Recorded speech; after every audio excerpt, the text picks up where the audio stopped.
Big story this hour has been Bernie Madoff pleading guilty to orchestrating one of the biggest scams in Wall Street history. Right now, he's at a New York City jail. Ultimately, will be sentenced to federal prison.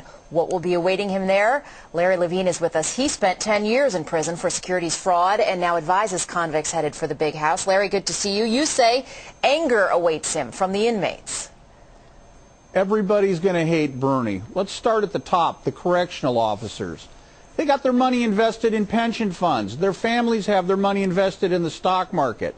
The inmates, their families are losing their jobs, losing their houses. Not to mention, most importantly, they rely on the family members to send them in money into the prison so they can buy things at the commissary, so they can make telephone calls.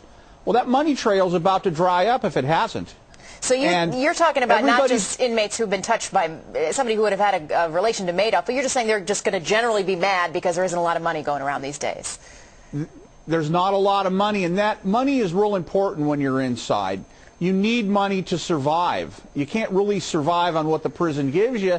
The money trail dries up, leads to problems, and they're going to use Bernie, whether he's responsible for it or not. He's going to be the scapegoat. And he's not going to be real popular. He'll probably be viewed just like somebody inside for child pornography or child molestation. I see Bernie being an outcast. Larry, though, what about somebody like, a Martha Stewart or lawyers we've seen, they've been convicted and go in there and they end up being an advocate for the inmates in there?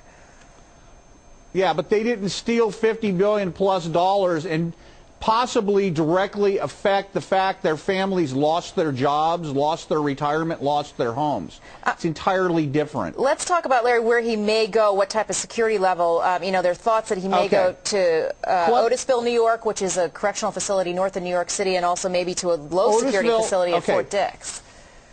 Okay, let's start at the bottom. The Club Fed is dead to begin with. He's not going to go to a minimum. I don't see him going to a low security. That's an FCI, Federal Correctional Institute. Most likely he will go to Otisville. It is a medium facility. It is cell living at Otisville, and it's based on the fact that Bernie's sentence is going to be so long. Most people work their way down in custody to lower levels. Yeah. It could take Bernie potentially 20 years to work his way down. Larry, I'm going to have to leave it there because we're out of time. Larry Levine, thanks for your time.